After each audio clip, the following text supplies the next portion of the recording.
Hai Bapak Ibu, di dalam sesi kali ini kita akan membahas tentang bagaimana caranya menangani keberatan Bapak Ibu. Cara menangani keberatan seperti apa sih sehingga kita bisa menutup penjualan dengan lebih mudah, kita bisa meningkatkan penjualan kita tentunya, dan ujung-ujungnya Bapak Ibu bisa meningkatkan bisnis kita secara keseluruhan dan income kita. Yuk kita simak video berikut ini.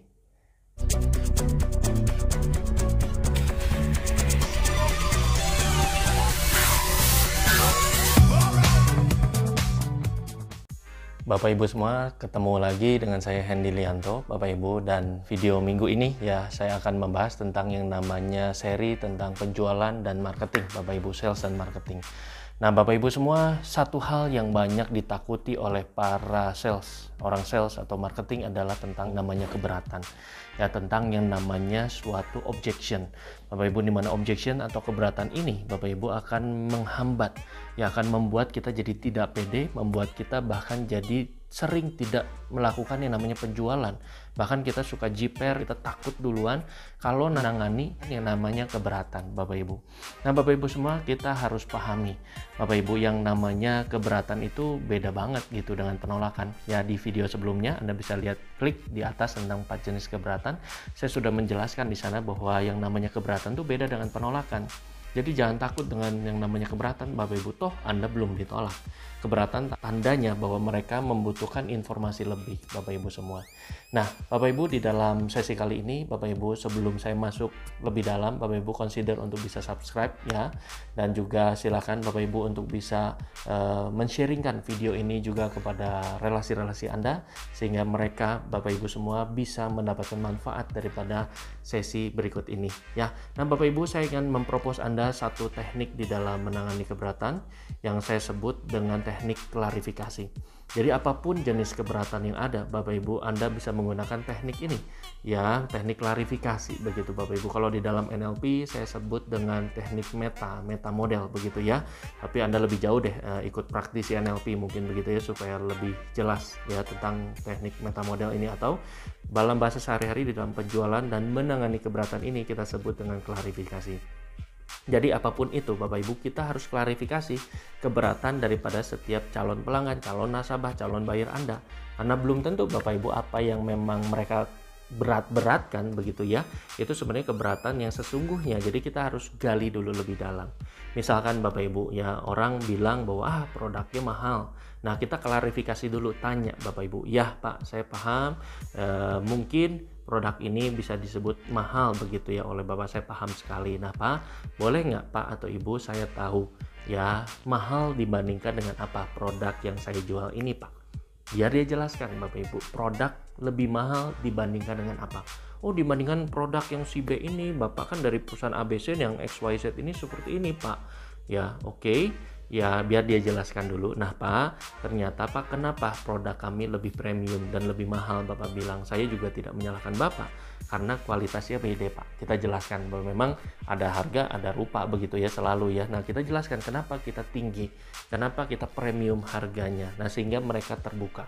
Jadi objection itu bisa kita atasi Bapak Ibu, karena apa? Ada pilihan sekarang di tangan buyer kita bahwa kalau mau yang lebih murah silakan dengan kualitas yang lebih kurang. Tapi Anda mau produk kami ini akan lebih bagus, lebih jangka panjang, lebih tahan lama, dan seterusnya Bapak Ibu. Ya, itu adalah teknik yang kita sebut dengan teknik klarifikasi Bapak Ibu semua ya. Nah, kemudian kalau dia bilang, wah saya nggak percaya deh, ya saya nggak percaya dah sama perusahaan seperti ini, saya nggak percaya sama bisnis seperti ini, ya saya nggak percaya dengan bisnisnya deh. Nah, kita mesti tanya dulu Bapak Ibu, tanya kepada calon buyer kita, calon rekrutan kita, mungkin calon pembeli produk kita. Tanya lebih jelas kepada mereka, Pak, boleh saya tahu Pak, ya Bapak nggak percaya dengan apanya?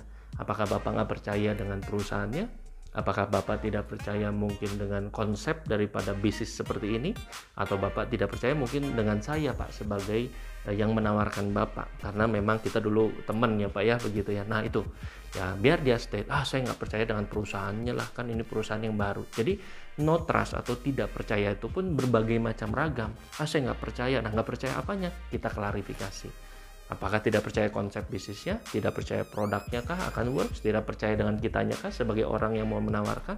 dan macam-macam Bapak Ibu. Jadi itu yang kita harus lakukan, klarifikasi apa yang dia coba state tentang keberatan-keberatannya Bapak Ibu ya. Seperti itu. Misalkan dia bilang, saya sudah banyak lah, misalkan ada jualan asuransi begitu ya, saya sudah punya banyak polis, misalkan begitu. Nah, kita klarifikasi dengan cara apa? Boleh Pak, saya tahu berapa polis yang Bapak punya? Oh, saya punya 5 Pak. Oke. Nah, misalkan boleh saya tahu Pak, sekali lagi polis dari mana aja dan berapa manfaat yang sudah Bapak dapatkan, misalkan begitu. Sehingga kita bisa menambahkan mungkin polis baru atau menambahkan satu manfaat baru yang dia belum punya. Begitu Bapak Ibu. Jadi kita mesti klarifikasi dulu, jangan tentunya ketika dia sudah punya banyak polis misalkan di dunia asuransi dan terus lantas kita mundur. Nah, kita yang rugi Bapak Ibu, tidak terjadi penjualan di situ.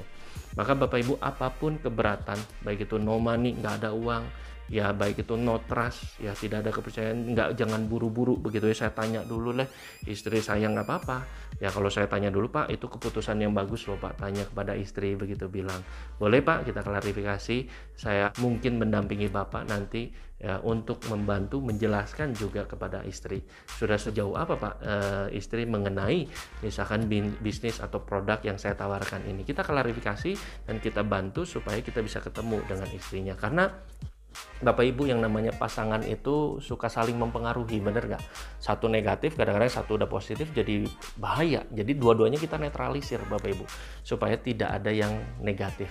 Dua-duanya akan menjadi positif, yang akan saling membantu dan bisa membeli produk kita, gitu Bapak Ibu ya. Jadi itu yang kita sebut dengan caranya menangani keberatan Bapak Ibu. Ya pastikan di sesi-sesi berikutnya nanti kita bisa bahas lagi tentang bagaimana cara nanganin keberatan di dalam sales dan marketing ini, sehingga Bapak Ibu bisa belajar lebih banyak dan bisa mendapatkan ilmu di sini. Dan Bapak Ibu silahkan Bapak Ibu Anda bisa subscribe di sini ya, karena Anda bisa membantu perkembangan channel ini juga, dan juga silahkan bisa like dan share Bapak Ibu ya. Pahami Bapak Ibu teknik klarifikasi ini, praktekkan di dalam setiap keseharian ketika ada objection, ada hambatan Bapak Ibu, dan nantikan di sesi berikutnya bagaimana saya memberikan satu cara tentang handling objection tapi yang tidak umum, yang sangat works dan sangat powerful sekali. Nantikan di minggu berikutnya Bapak Ibu ya. Sukses buat Anda semua. Saya Hendy Lianto Bapak Ibu, dan sampai jumpa di dalam video-video berikutnya. Sukses buat Anda.